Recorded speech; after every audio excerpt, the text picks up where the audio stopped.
예수님이 다시 살아난 날이라는 의미를 갖습니다. 그런데 우리는 소생이라는 말 쓰지 않고 부활이라는 말을 쓰는데 소생은 다시 죽어요, 언젠가. 실제로 인류 역사상 죽었다 살아난 사람들이 분명히 있습니다. 제가 아는 분도 그것을 직접 목격하신 분이 계세요. 이 사람이 이제 의사의 사망 선고를 받고 우리 친척이 냉동실, 시체 보관실에 넣었대요. 근데 하루 지나서 소리가 나가지고 열어봤더니 그 사람이 살아난 거예요. 근데 살아날 수 있는 결정적인 결과는 냉동고가 고장났다는 거예요. 실제로 의사의 선고를 받은 사람이에요.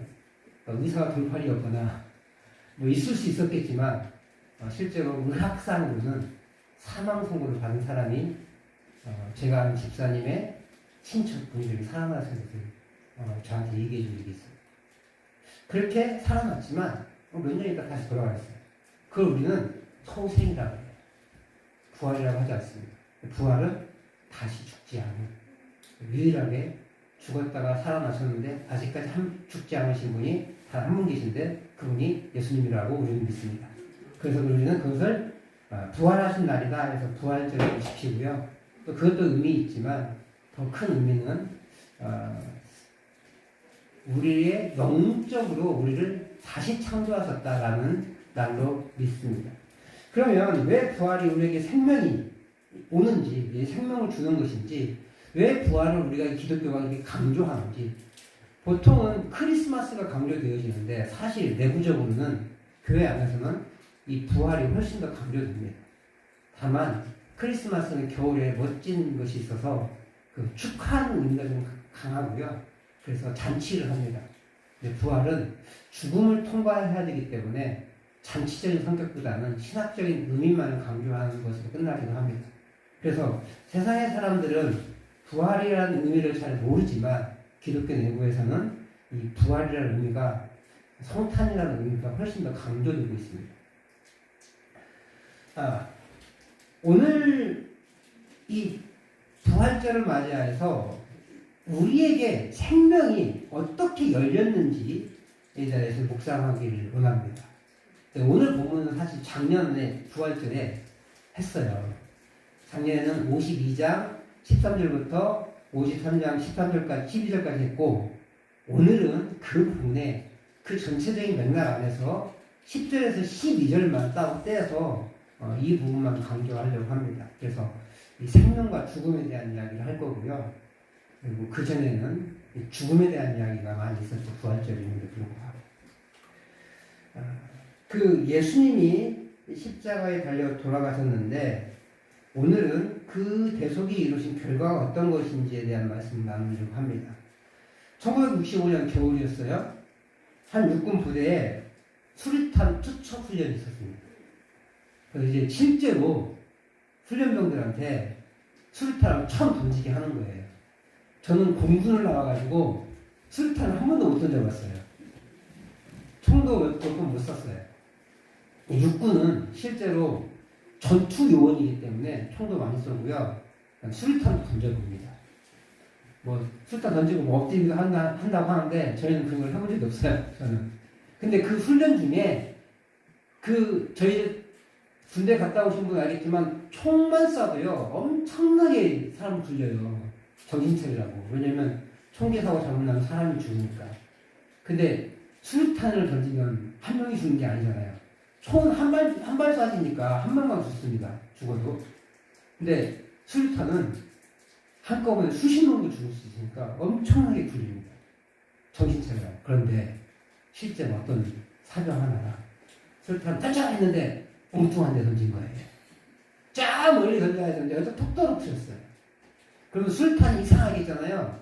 핀이 빠진과 동시에 터지는 게 아니라 한 3초 정도의 여유가 있습니다. 3초에서 5초 정도.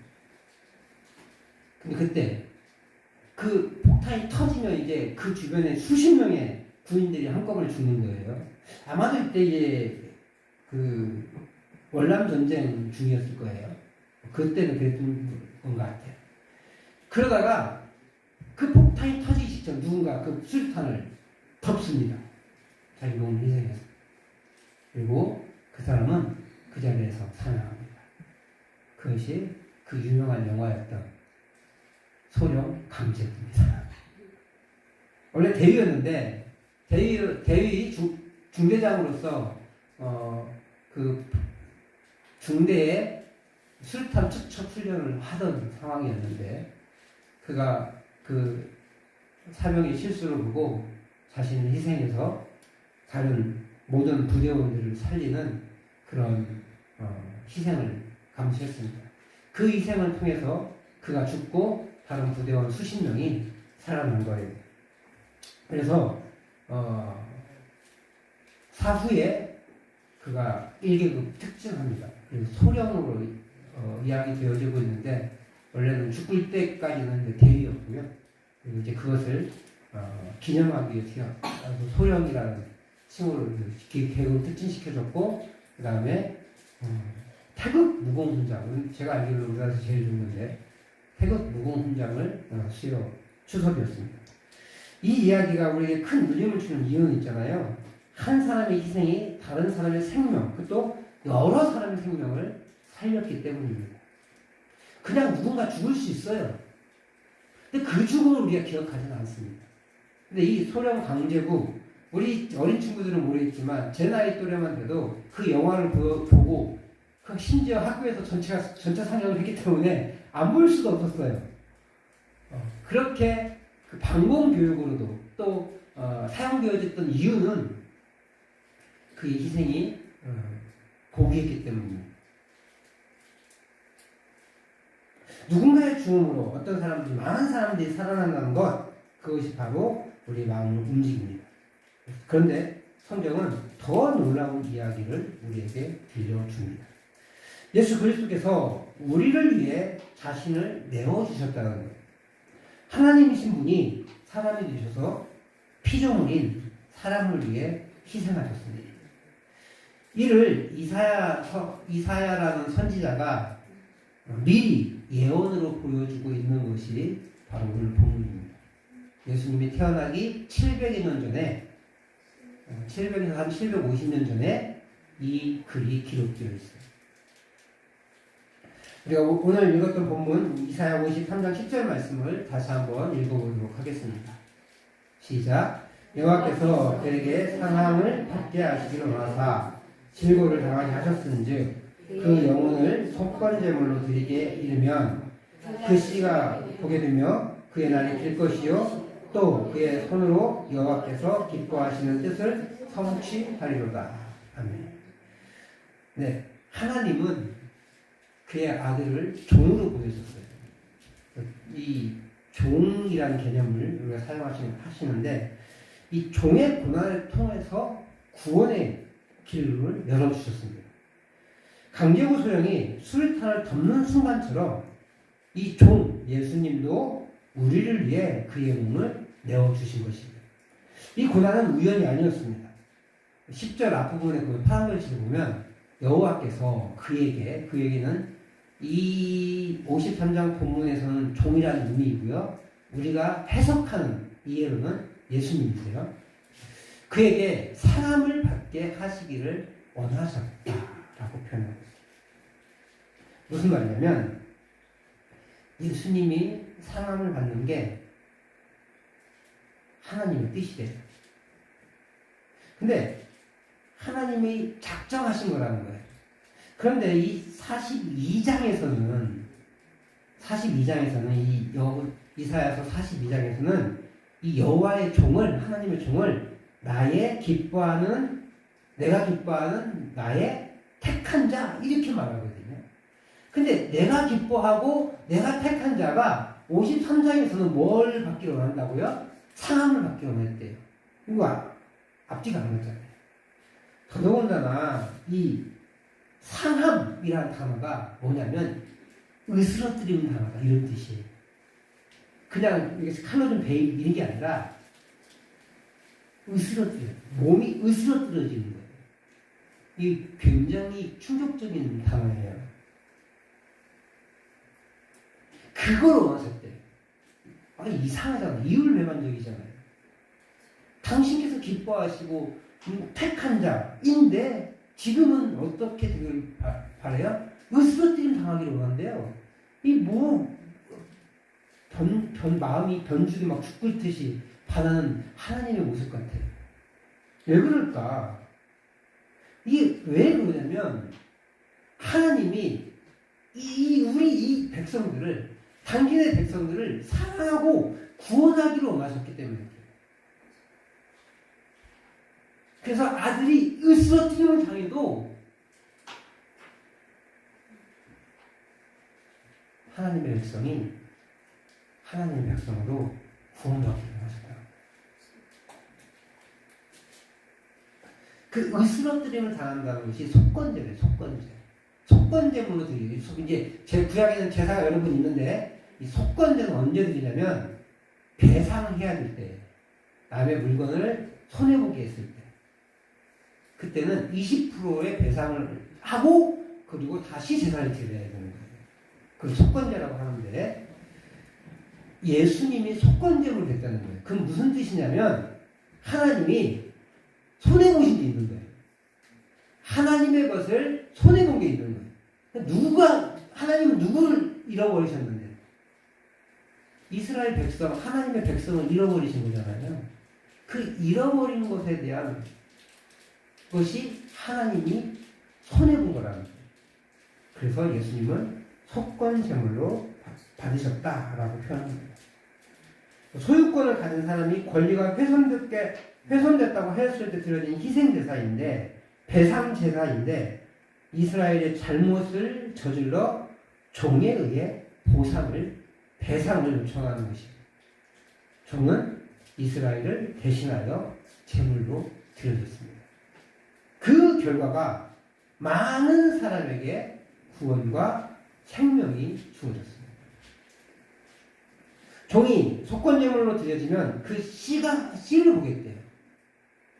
그가 씨를 보게 되며 그의 날은 길을 것이요. 아니, 죽었잖아요. 속건제물로 드려졌다는 것은 실제로 죽음을 의미하는 거거든요. 근데 죽었는데 그 씨를 보게 된대요.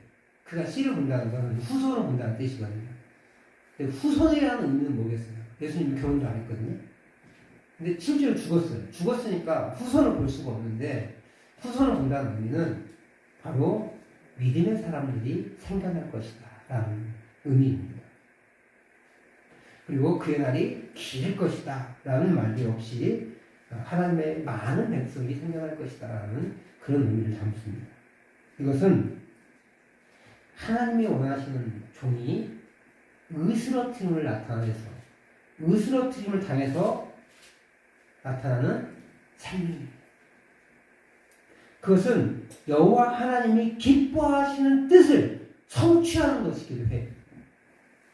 주님은 이렇게 당신을 으스러뜨림으로 하나님이 기뻐하시는 뜻인 구원을 성취하셨어요.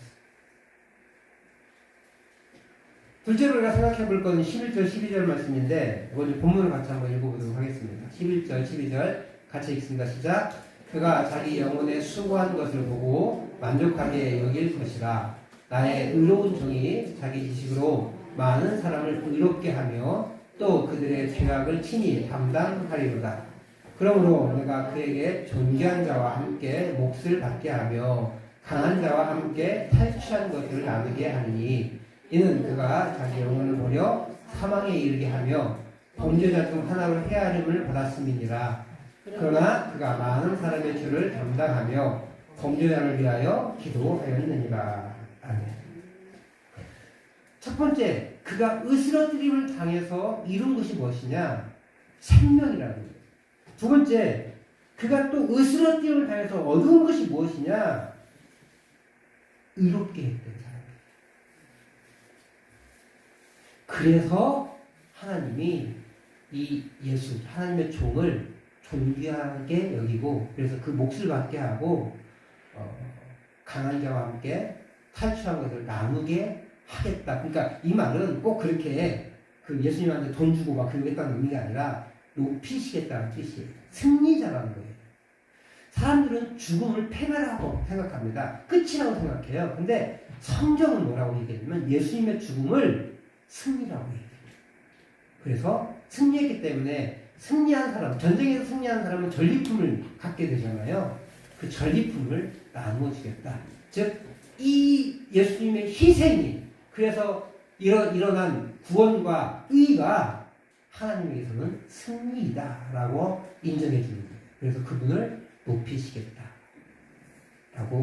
얘기해 주셨습니다.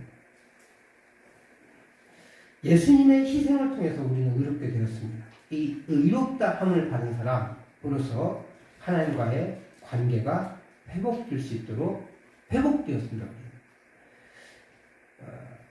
이 관계를 회복할 수 있는 의가 우리에게 입혀졌기 때문입니다. 그러니까 우리가 의로워서가 아니라 그 예수님이 이루신 그 의가 우리에게 입혀졌어요. 우리가 옷 입듯이 이렇게. 발가벗으면 창피하잖아요. 그죠?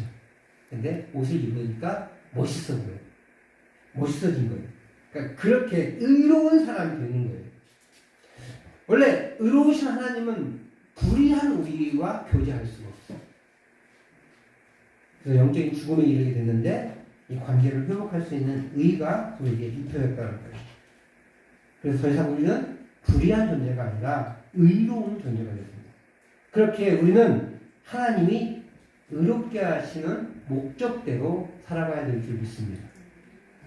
그러니까 하나님이 그럼 나를 정의롭게 하는 이유가 뭐냐, 목적이 뭐냐 하는 질문이 생겨납니다. 하나님이 우리를 의롭게 하신 목적은요, 새로운 피조물로 살아가게 하십니다. 새로운 피조물이에요. 그러므로 우리는 새로운 피조물이 되어서 새로운 삶을 살아가야 돼요. 그 의무가 있고 특권이 있어요. 새로운 생명을 얻은 자로서 새로운 삶을 살아감에 있어 우리가 그 삶을 감당할 수 있도록 예수님이 또한 기도하십니다. 그러므로 우리가 낙심 중에도 소망이 있습니다. 우리의 삶의 고난 중에도 그 고난을 이길 수 있는 위로한 일들이 있습니다. 사랑하는 성도 여러분, 오늘 우리는 부활의 아침에 주님의 부활을 통해 얻어지는 생명을 만나게 됩니다. 이 부활의 생명을 가지고 우리가 살아가야 합니다. 이에 대해 바울 사도는 로마서 6장 4절에서 이렇게 얘기하고 있어요. 같이 로마서 6장 4절 말씀을 읽어보도록 하겠습니다. 시작. 그러므로 우리가 그의 죽으심과 합하여 세례를 받음으로 그와 함께 장사되었나니 이는 아버지의 영광으로 말미암아 그리스도를 죽은 자 가운데서 살리심과 같이 우리로 또한 새 생명 가운데 행하게 하려 합니다. 새 생명을 주셨다고요. 그리스도를 죽은 자 가운데 살리신 것 같이 우리도 살아나게 하실 거예요. 근데 지금 행하게 하려 함이라고 했잖아요. 그러니까 새로운 삶이 우리에게 주어졌어요. 그러면 새로운 삶을 살아가는 거예요. 세례라는 것을 교회에 오면 봤잖아요. 세례는 물에 빠짐입니다. 원래는 물에 들어가는 거예요. 근데 이제 여러 가지 여건상 그리고 굳이 들어가지 않아도 되기 때문에 우리는 들어가지 않고 물을 이렇게 적셔줍니다. 영적 임재설이라고 하는 건데 하나님께서 영적으로 임하는 거지 물로 임하는 게 아니기 때문에 우리는 물에 들어가지는 않습니다. 근데 침례교라는 것은 그리고 여의도 순복음교회 그쪽은 침례를 들어갑니다. 물속 완전히 잠겨요. 그런데 중요한 것은 이 물에 들어가면 어떻게 돼요? 사람이 죽잖아요. 그러니까 물에 들어가는 것은요 사람이 죽어요. 그러니까 우리는 교회에서는 우리는 물로 이렇게 적셔있기만 하지만 그 의미는 물이 밑에서부터 내려오기 때문에 우리도 죽는다는 의미를 갖습니다. 실제로 죽지 않지만. 그래서 죽음을 얘기해요. 죽음. 씻음만 얘기하는 게 아니라 죽음을 얘기해요. 죽음. 그래서 갈라디아에서는 내가 그리스도와 함께 십자가에 못 박혔나니 라고 표현을 쓰고 있어요. 내가 죽는다는 뜻이에요. 그래서 그 세례는 죄 씻음을 의미하기도 하지만 내 옛 본성이 죽음을 의미해요. 그러니까 죄가 씻어지는 거죠. 그래서 새로운 생명 가운데 나아갑니다. 우리는 새 생명을 얻는 존재로서 새 생명 가운데 행하여야 합니다. 그것이 우리의 의무이자 특권이에요. 특권. 그러므로 우리의 삶의 초점이 자꾸 나에게 맞춰지잖아요. 그러면 우리는 여전히 옛 생명 가운데 살고 있는 거예요. 우리가 살아가는 목적이 하나님에 맞춰져야 돼요. 하나님께. 바로 사나 죽으나 그리스도가 존귀히 되기를 원하노라 했던 바울 사도의 고백처럼 그렇게 살아야 한다는 거예요. 빌립보서 1장 20절 21절에서 이야기하고 있는데 그거 한번 읽고 이제 메시지 설교를 마치고자 합니다. 같이 읽어보도록 하겠습니다. 나의 간절한 기대와 소망을 따라 아무 일에든지 부끄러워하지 아니하고 지금도 전과 같이 온전히 담대하여 살든지 죽든지 내 몸에서 그리스도가 존귀하게 되게 하려 하나니 이는 내게 사는 것이 그리스도니 죽는 것도 유익함이라. 이게 사도의 고백이에요. 이게 바울이라는 사람의 고백이에요. 그리스도의 은혜를 입어 하나님의 자녀가 되신 것을 여러분 믿으십니까? 아멘. 그 은혜를 입은 자인 것을 믿으신다면 우리는 예수님의 죽음을 통해 생명을 이어받았습니다. 그 은혜 입은 생명을 이어받은 것을 믿으신다면 이제 사도의 고백이 우리의 고백이 돼요. 사나 죽으나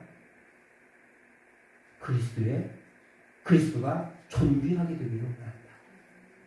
다른 말로 표현하면 내 삶의 모든 목적들이 하나님을 위한 것이 아니라. 그럼 이런 질문을 할 수 있어요. 그럼 목사님 이 땅에서는 살지 마요? 수도원 들어갈까요? 뭐 이런 표현을 쓸 수 있는데 그게 아니에요. 방향이 달라지는 거예요. 그전에는 나를 위해서만 살았어요. 내가 잘 먹고 잘 살기 위해서만 살았는데 지금은 내가 하는 행동 하나하나가 하나님을 위한 거예요. 그러니까 정직해지는 거예요. 그러다 보니까 정직해질 수밖에 없는 거예요. 내가 아니라 하나님이니까. 내가 삶의 목적이 하나님이니까 정직해져야 되고 깨끗해져야 되고 올바라져야 돼요. 그게 우리의 의무입니다. 그러면 동시에 특권인 거예요.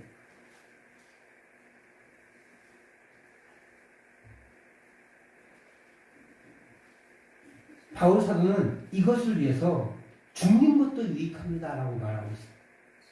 무슨 말이냐면 순교도 각오했다는 거예요. 오늘 부활주일에 주님의 죽음이 나에게 생명으로 이어졌다는 것을 믿으시고 또 그 은혜를 입은 자로서 새로운 생명을 얻은 자처럼 살겠다는 결단이 우리에게 있기를 축복합니다. 그래서 믿음에 따라 살아가고 내 삶의 목적이 나를 위한 것이 아니라 하나님을 위한 것이다라는 고백이 우리가 있기를 다시 한번 축복합니다.